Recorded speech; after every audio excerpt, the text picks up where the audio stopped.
بسنته إلى يوم الدين. يا أيها الذين آمنوا اتقوا الله حق تقاته ولا تموتن إلا وأنتم مسلمون.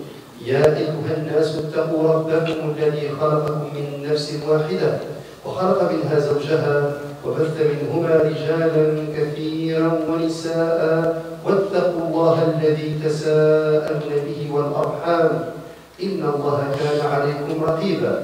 يا أيها الذين آمنوا اتقوا الله وقولوا قولا سديدا يصلح لكم أعمالكم ويغفر لكم ذنوبكم ومن يطع الله ورسوله فقد فاز فوزا عظيما. Mes chers frères et sœurs, vous êtes les bienvenus à cette halakha qui va porter sur Ashura. Nous sommes le 11e jour de Muharram 1445 et à chaque année, la Ummah commémore d'une certaine manière ce jour de Ashura en le jeûnant notamment ou en suivant la recommandation prophétique en jeûnant un jour avant ou un jour après. Allah subhanahu wa ta'ala a dit dans Muhkam Tanzil ba'da a'udhu billahi minash shaytanir rajim wa dhakkirhum bi ayyamillah wa dhakkirhum bi ayyamillah, et rappelle-leur les jours d'Allah. Qu'est-ce que veut dire ici les jours d'Allah? L'imam Ibn al-Qayyim rahimahullah, dans son explication, il va d'une certaine manière nous rapporter les deux sens que les exégètes ont donnés à Ayyamullah, les jours d'Allah. Il a dit,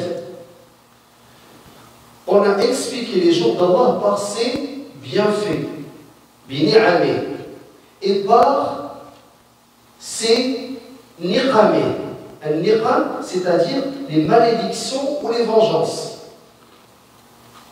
Le premier sens, ou la première explication, est celle de Abdullah ibn Abbas, Ubay ibn Ka'b et Mujahid. C'est-à-dire, وَذَكِّرْهُمْ بِأَيَّامِ et rappelle-leur les jours d'Allah, c'est-à-dire ses bienfaits. Et la parole s'adresse à qui? À Moussa alayhi salam, à qui Allah subhanahu wa ta'ala lui demande de rappeler aux fils d'Israël les bienfaits d'Allah. Le deuxième sens, il a été rapporté par Muqatil, qui a dit وَذَكِّرْهُمْ بِأَيَّامِ اللَّهِ أي نِقَمِهِ أو وقائعه التي أوقعها على أعدائه.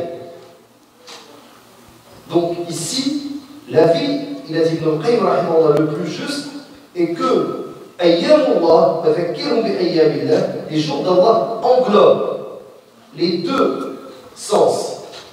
La malédiction qui s'abat sur les ennemis d'Allah et les bienfaits dont Allah subhanahu wa ta'ala couvre ses alliés. وذكرهم بأيام الله أي ذكرهم بنعمه التي يسوقها إلى أوليائه وبوقائعه التي يوقعها على أعدائه. Ici, أيام الله وذكرهم بأيام الله, rappelle-leur les jours d'Allah a deux sens. Le verset dont est tiré cet extrait, ce bout de verset, c'est le 5e verset de Sourate Ibrahim. قال تعالى ولقد أرسلنا موسى بآياتنا أن أخرج قومك من الظلمات إلى النور. Nous avons certes envoyé Moïse, Moussa, avec nos miracles, nos signes, en lui disant: fais sortir ton peuple des ténèbres vers la lumière. وَذَكِّرْهُمْ بِأَيَّامِ اللَّهِ, et rappelle-leur les jours d'Allah. إِنَّ فِي ذَلِكَ لَآيَاتٍ لِكُلِّ صَبَّارٍ شَكُورٍ. Il y a dans tout cela, il y a des signes pour tout homme plein d'endurance et de reconnaissance. Donc rappeler les jours d'Allah est une approche coranique. Le manhaj qur'ani rabbani, c'est une approche divine, le fait de rappeler les jours d'Allah. Et nous, subhanallah, à chaque année, la Ummah jeûne ce jour. Et le prophète tenait à le jeûner et recommandait son jeûne. Vous savez, au début, le jeûne d'Ashura était obligatoire. Puis ce fut abrogé. Et c'est le jeûne du Ramadan qui est devenu obligatoire et le jeûne de Ashura est devenu recommandé. Dans un hadith authentique rapporté par la mère des croyants, Aïcha radiallahu anha, عن أبيها, elle a dit أن أهل الجاهلية كانوا يصومون يوم عاشوراء. Les gens, les polythéistes, les gens de Jahiliya jeûnaient Ashura. Elle parle de la Mecque, Quraysh.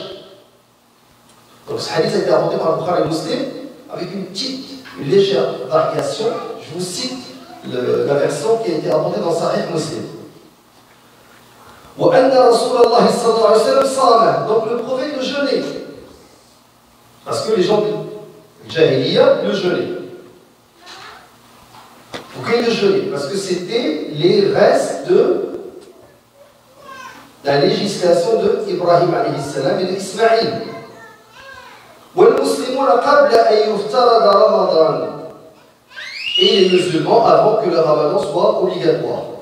فلما افترض رمضان قال رسول الله صلى الله عليه وسلم, lorsque le jeûne du ramadan est devenu obligatoire, le messager a dit إن عاشوراء يوم من أيام الله. C'est un jour parmi les jours d'Allah. فمن شاء صام, celui qui veut le jeûne, qui le jeûne. ومن شاء تركه, celui qui veut délaisser le jeûne, qui le délaisse.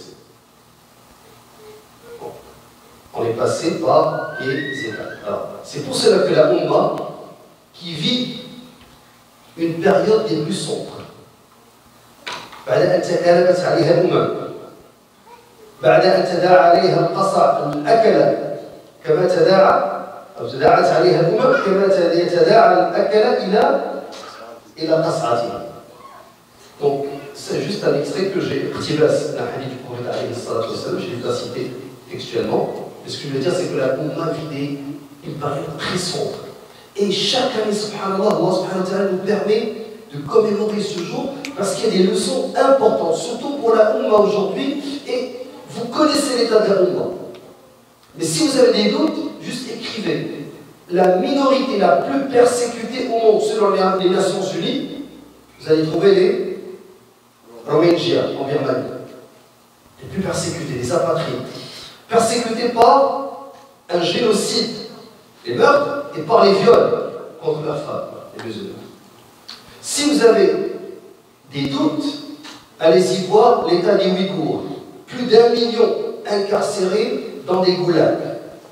On les force à ne pas jeûner, on leur sert de l'alcool et du porc, et on fait dormir dans les maisons des détenus des membres de la majorité Han qui viennent pour s'assurer que la culture majoritaire imprègne leur vie de tous les jours. Et ne parlons pas de la Palestine, ne parlons pas de Cham, ne parlons pas de l'Irak, parce que les sunnites, ne parlons pas de tout ça. Mais vous connaissez, et vient ce moment important d'Ashura pour nous commémorer cet événement. Et subhanallah, la leçon, la première et la plus importante de Ashura est que le faux, malgré que les causes matérielles soient de son côté, sa défaite peut survenir à n'importe quel moment. Ashura, chaque année, vient nous rappeler que la victoire d'Allah peut arriver à n'importe quel moment. Ashura vient chaque année nous rappeler que à Tawarit, les tyrans finissent par périr. Ashura vient chaque année nous rappeler que les croyants ne doivent jamais désespérer. Qu'est-ce que le peuple de Moussa alayhi salam ont dit? Inna la mudrakun. Inna tawkid. Nous allons être rattrapés. Et pas seulement cette traduction. Inna la le qasam. Ils jurent. Ils disent Inna, certes. La mudrakun, la qasam, c'est pour jurer. C'est comme s'il y avait une ellipse. Inna wallahi la mudrakun. Certes, wallahi, nous allons être rattrapés.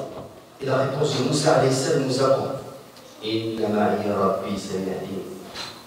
Il est avec moi, mon Seigneur, il va me guider. Donc, Ashura vient nous rappeler que les Tawarit peuvent périr. Et est-ce qu'il y a un Tarout, un tyran, plus enflé par l'orgueil, plus dangereux, plus génocidaire que le pharaon, que Pharaon? ونادى فرعون في قومه قال يا قوم أليس أليس لي ملك مصر وهذه الأنهار تجري من تحتي أفلا تبصرون وهذه الأنهار تجري من تحتي أفلا تبصرون. Et Pharaon fit une proclamation. Ça c'est le verset 51 de Surat. Regardez, même Surah, le nom, la Sourate, les ornements. Et Pharaon fit une proclamation à son peuple et dit: ô mon peuple, le royaume de Messa, c'est-à-dire l'Égypte, ne m'appartient-il pas, ainsi que ces canaux qui coulent à mes pieds? N'observez-vous donc pas? Ça c'est Pharaon qui dit ça. Regardez, pour rien, enflé d'orgueil, un mégalomane. Pharaon, il a dit, quand Moussa alayhi salam est venu lui faire le rappel, et vous savez que Moussa alayhi salam bégayait, pas quand il allait voir Pharaon, mais dans la vie de tous les jours. Il a dit: Am ana khayrun min hadha alladhi huwa mahin wa la yakadu yubin. Ne suis-je pas meilleur que ce misérable qui sait à peine s'exprimer? Parce que Pharaon, un Égyptien, avait pour esclaves les fils d'Israël. Vous savez que Pharaon, il est dans son ivresse de pouvoir. Il avait fait un songe et avait demandé à sa cour de lui expliquer ce songe. Il a vu que son pouvoir allait s'effriter sur les mains d'un des fils d'Israël. Alors il a ordonné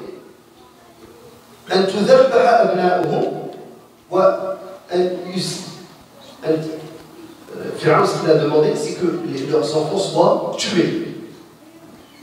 Et qu'ils laissent en vie leur fille. Et il faisait ça chaque année. Mais à un certain moment, les Coptes, les Égyptiens sont venus le voir et lui ont dit: notre richesse, elle dépend des fils d'Israël. Et à force de les tuer chaque année, il n'y aura plus de garçons, il n'y aura plus d'hommes, il n'y aura plus personne pour travailler, pour faire les basses besognes que ces fils d'Israël font pour nous. Alors, il leur a demandé, ils lui ont demandé de ne plus les tuer. Qu'est-ce qu'il a décidé? De les tuer un an sur deux. J'aimerais demander aux sœurs qui bavardent de descendre en bas. Il y a de la place, spécialement pour elles peuvent bavarder, pas que les sœurs qui bavardent. Ok, j'ai encore demandé l'autre fois. Les sœurs qui demandent, on est en direct et j'ai du mal à donner mon cours. Vous pouvez descendre en bas et bavarder, pas que il y a de la place. Donc, je reviens à ce que je disais, Moussa alayhi salam, quand il était encore petit, il est né dans l'année dans laquelle Pharaon a décidé de tuer les fils d'Israël. Et son frère aîné, Haroun, est né dans l'année dans laquelle les fils d'Israël étaient épargnés. Et sa mère, suite à l'inspiration, et non pas la révélation, ici c'est au sens d'inspirer, ou s'inspira la mère de Moussa. Elle l'a jeté dans le flot. Et il est parvenu jusqu'au palais de Pharaon. Et Assia, la femme du pharaon, qui va devenir croyante, qui va se convertir à l'islam, va le prendre sur son aile et il va être adopté, va grandir dans le palais du pharaon.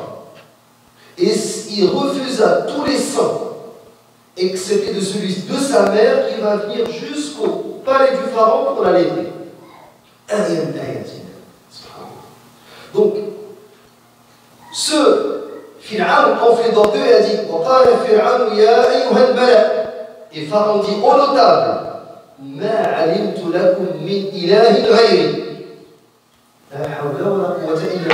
il s'est attribué la divinité.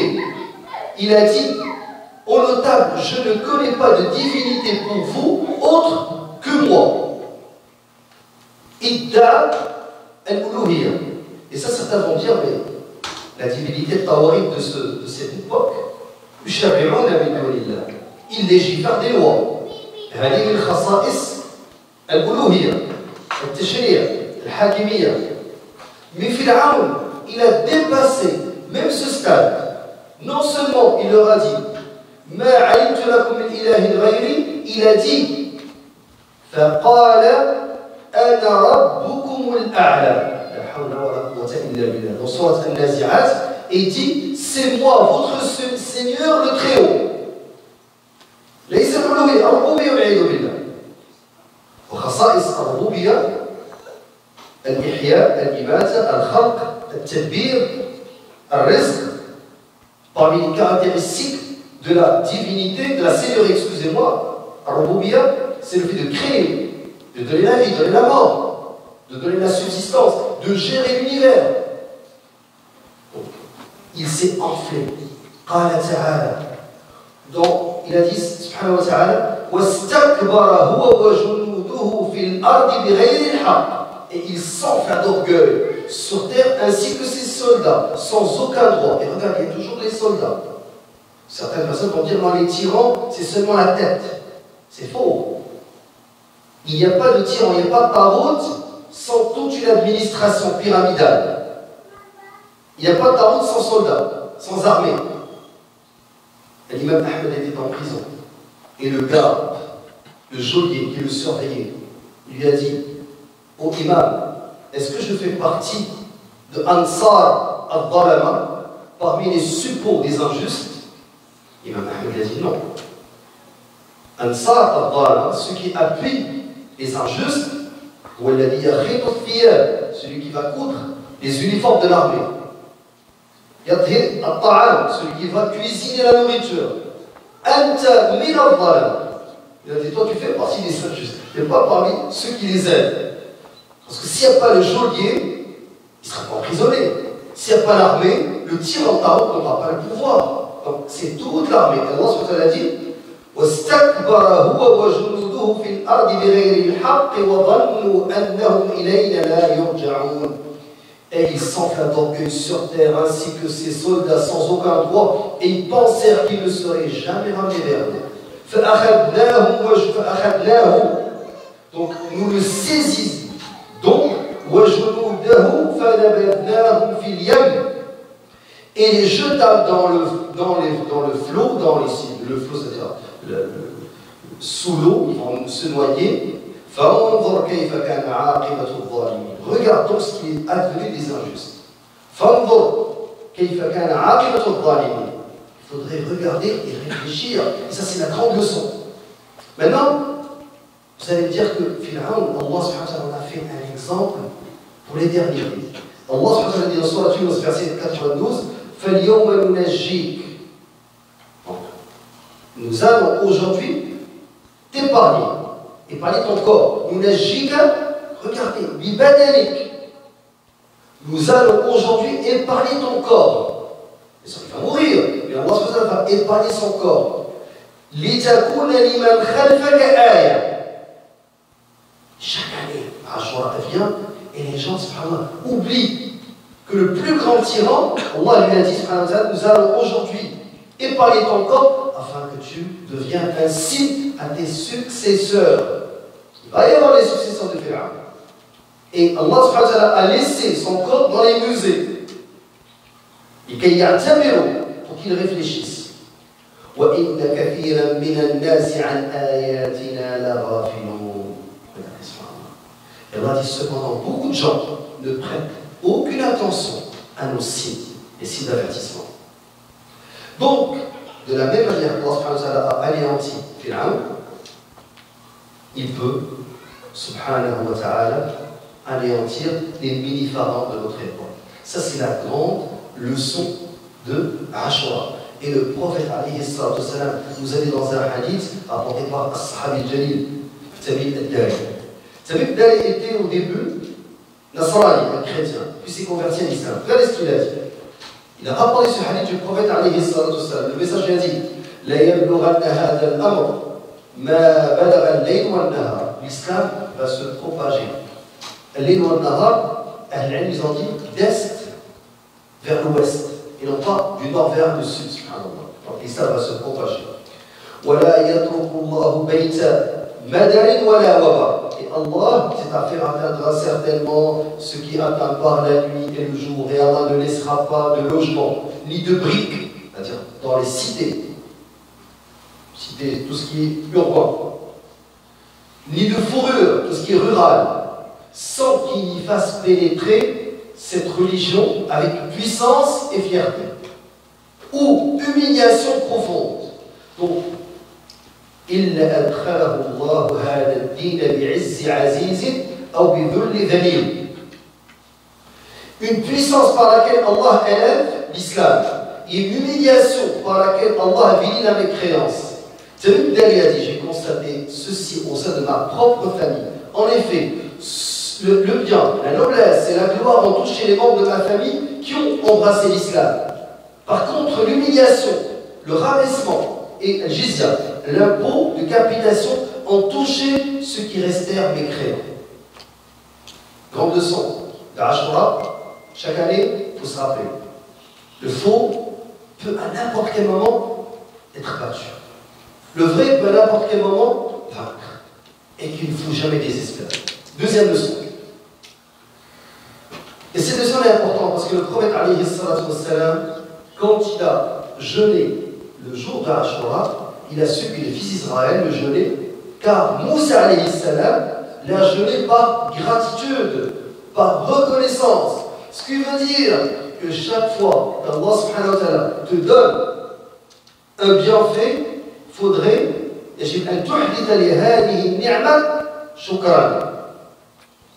un remerciement. Et la gratitude, la reconnaissance, elle se fait par la langue, le cœur et les membres. Par le cœur, en sachant que le bienfait provient d'Allah subhanahu wa ta'ala. Tu dois le croire. Par la langue, Allah subhanahu wa ta'ala dit donc, et quant au bienfait de ton Seigneur, proclame-le. Il faudrait en parler. J'écrivais aujourd'hui, subhanallah, les gens, quand tu leur parles, tu leur dis ça va, vous allez bien, ils te disent Alhamdulillah, ça te dit Alhamdulillah, mais j'ai des problèmes avec ma voiture, mon fils il me fait des problèmes, mon épouse elle me crée des... au travail, Wallahi, mon père est malade, le perroquet est mort, le chat c'était... Il commence à te citer une longue série de jérémiades, de doléances. Il dit Alhamdulillah. Alhamdulillah, ça veut dire louange à Allah. Il y a les louanges d'Allah et il y a la gratitude, la reconnaissance.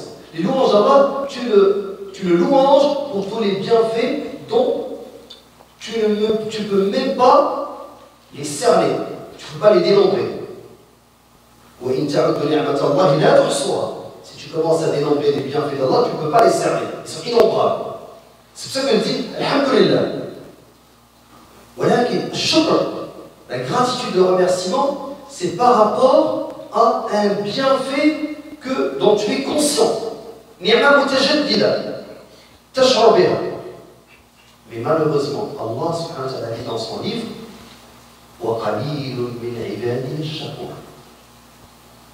Allah a dit peu de mes serviteurs qui sont reconnaissants. La plupart des serviteurs ne sont pas reconnaissants. Alors, vous allez dire non, mais on reconnaît. Il faut. Donc, tu dois proclamer les bienfaits d'Allah. Ne cite pas seulement les doléances, tous les problèmes que tu as, tous les maux, les soucis, les chagrins aux gens. Cite aussi les bienfaits d'Allah subhanahu wa ta'ala. Il y a même des frères, des personnes qui contactent. Il veut parler à l'imam. Il t'expose ça sans problème. Et l'imam a une sorte d'éponge. Il absorbe les problèmes, Toute la journée, les gens appellent, lui il écoute. Subhanallah, l'imam, c'est quelqu'un qui est en chair et en os. Alors quand bien il n'entend que des problèmes. Voici ce que ma fille a fait, voici ce que mon fils a fait, voici le problème que j'ai. Les gens te racontent des problèmes. Quand ça va bien, par exemple, il y a une bonne décision au niveau du cours, que la personne a pu reprendre ses 3 enfants, après des mois de militantisme pour essayer que la personne récupère ses enfants de la DPJ, la personne n'appelle pas, ne te dit pas la bonne nouvelle. Tu le rencontres 2 mois, 3 mois après, tu dis, ah, est-ce que. Ah, alhamdoulilah, ça fait longtemps. Elle dit, ah, j'ai disparu, pas de nouvelles, bonne nouvelle. On a besoin aussi de savoir les bonnes nouvelles, pas seulement les mauvaises. Troisième leçon, grande leçon de Ashura. La première leçon,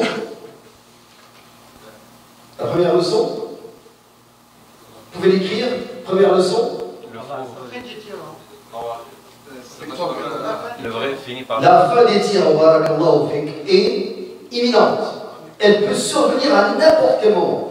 Personne dans le groupe de Moussa alayhi salam pensait que l'armée, imaginez les femmes qui portent leurs enfants, les personnes âgées qui marchent dans le désert, et derrière eux, il y a la cavalerie, Pharaon et les soldats, armés jusqu'aux dents, avec leurs armures, leurs chevaux, qui galopent, et les fils d'Israël, des esclaves, des personnes affaiblies, des femmes, des bébés qui pleurent, des personnes âgées, des personnes malades, qui marchent. Qu'est-ce qu'ils ont dit? On va être attrapés. On va être attrapés. Ils jurent. Qu'est-ce qu'a dit Moussa alayhi salam? Donc, il faudrait savoir qu'à ce moment-là, en particulier, Allah subhanahu wa ta'ala a décimé Pharaon. Donc, le faux, malgré qu'il possède toutes les causes de la force, peut être battu à n'importe quel moment. Et certaines, vous savez, des imams en 2013 qui avaient fait de longues conférences pour dire oublie ce qui s'est passé en Tunisie. En Tunisie, Ben Ali s'est enfui, mais ici en Égypte, de grands savants musulmans, ils ont dit impossible que Moubarak quitte le pouvoir. Juste, il faudrait essayer d'avoir quelques concessions, mais les systèmes en place ne peuvent pas disparaître. On est trop faible. Et lorsqu'il a été battu, les mêmes savants, ils ont continué à dire oui, mais le système est toujours là, et ils étaient pessimistes, subhanallah. Alors que le Rasoul alayhi salatu wassalam, كان يبث الأمل في قلوب الصحابة. والله, si on fera une halqa seulement sur l'espoir. Comment le prophète alayhi sallam apprenait aux compagnons de ne jamais désespérer. Certains vont dire, mais il se peut qu'on fasse tout et qu'on ne récolte rien. C'est vrai. D'ailleurs, le Rasoul alayhi sallam nous dit à la fin des temps, alors que Riyam Sa leur arrive, et tu as une graine dans la main, le message lui a dit, qu'est-ce que tu fais? Tu la plantes. Ok, mais personne ne va la manger. Tout va être détruit. C'est la fin des... Au lieu de la planter, pourquoi je ne vais pas faire dua, faire sujoud lillah azza wa jalla avant que... Non, il a dit plante-la. Pourquoi?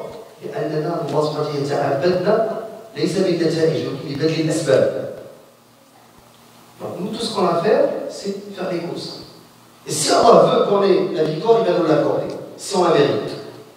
Si on ne la mérite pas, ou si Allah veut la retarder, c'est mi'ana wa ata'na. Nous avons entendu, nous avons obéi. Donc, deuxième leçon, c'est la reconnaissance.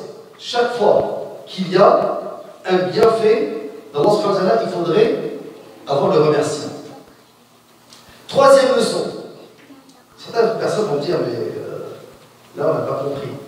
Vous avez dit que Ashura c'est une grande journée, Yom min ayyamillah, Allah subhanahu wa ta'ala a sauvé Moussa alayhi salam et son peuple et anéanti le tyran, Tarout, Pharaon, au genou de son armée, et nous le jeûnons aussi par reconnaissance, par gratitude. Mais pourquoi ne jeûnons-nous pas un jour plus important, qui est le Furqan, Yawm al-Taqa al-Jam'an, jour de Badr, la grande victoire.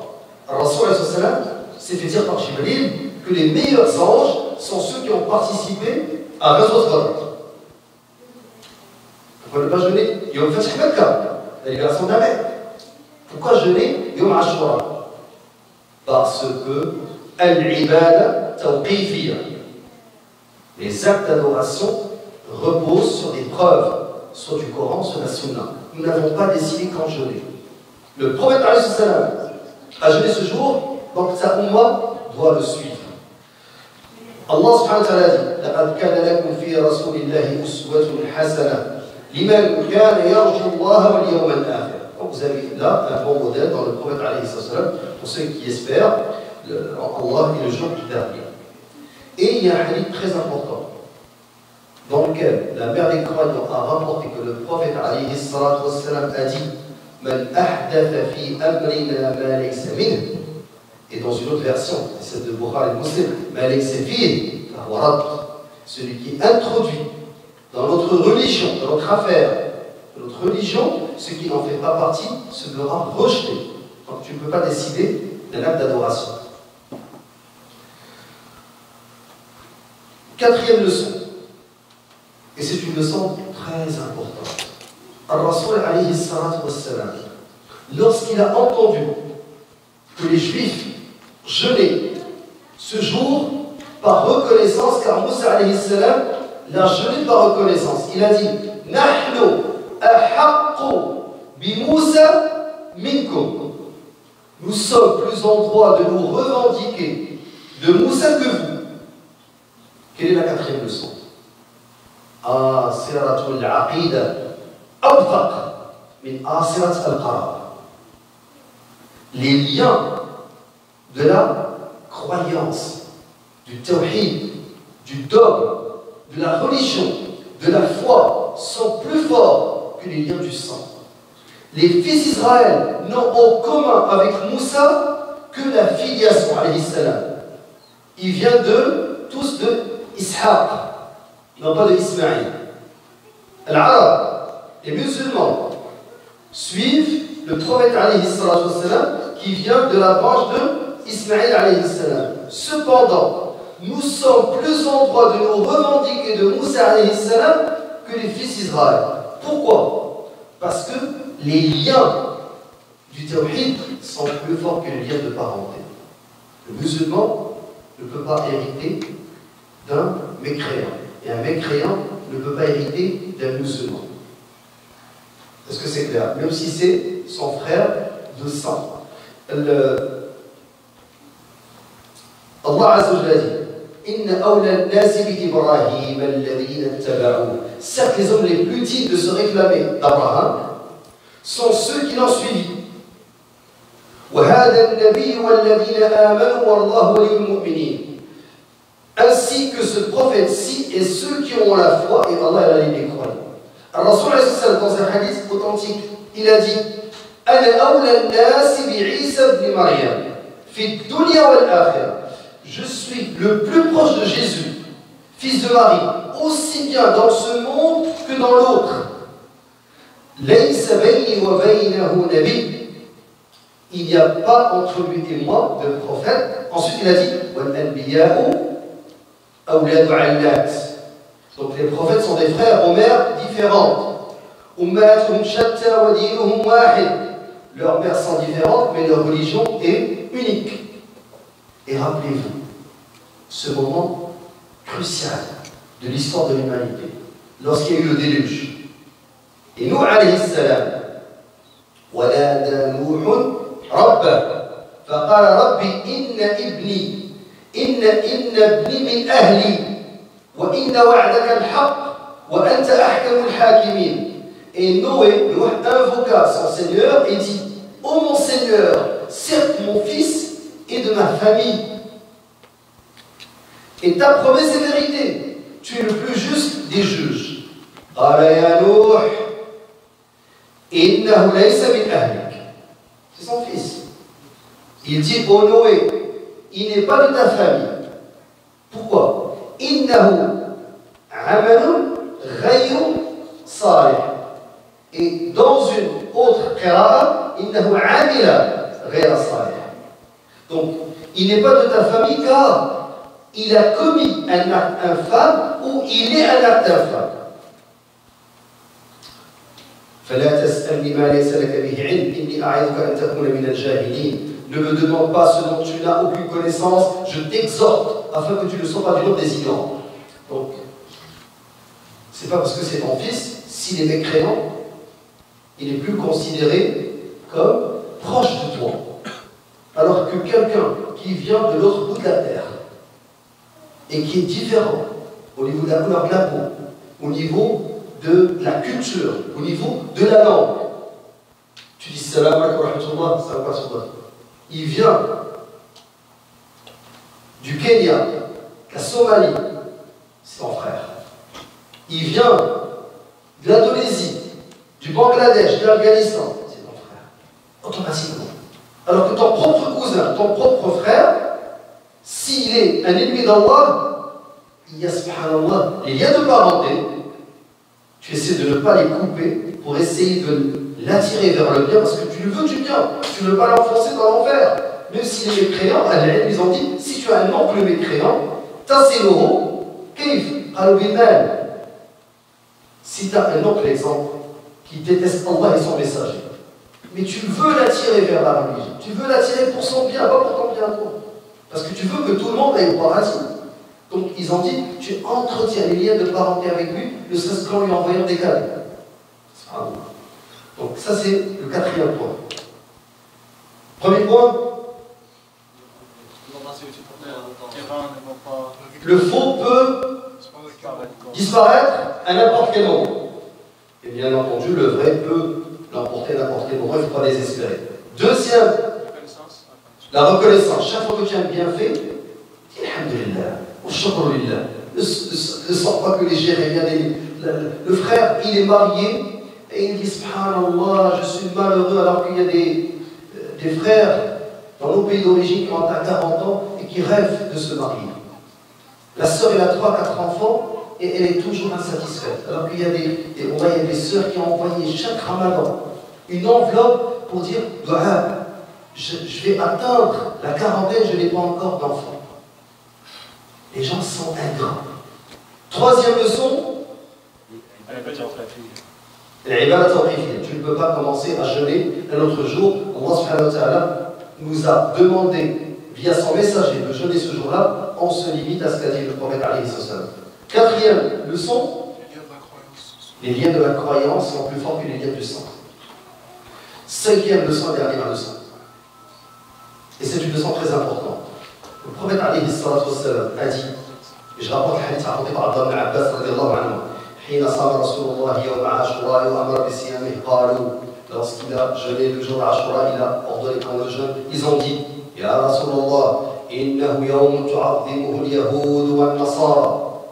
Au messager d'Allah, c'est un jour qui est, d'une certaine manière, glorifié par les juifs et les chrétiens. فقال رسول الله فإذا كان العام المقبل, si l'année prochaine arrive, Inch'Allah, صمنا اليوم التاسع, nous allons jeûner le 9e jour. Et le prophète dans un autre hadith, il a dit صوموا يوم عاشوراء, jeûnez le jour d'Ashura, وخالفوا فيه اليهود, et n'imitez pas, faites le contraire des juifs. صوموا قبله يوما, jeûnez avant lui un jour, le 9e, أو بعده يوما, ça c'est dans Muslim Ahmed, ou bien le 11e. Pourquoi? Parce qu'au début, le prophète alayhi salam faisait le contraire des polythéistes.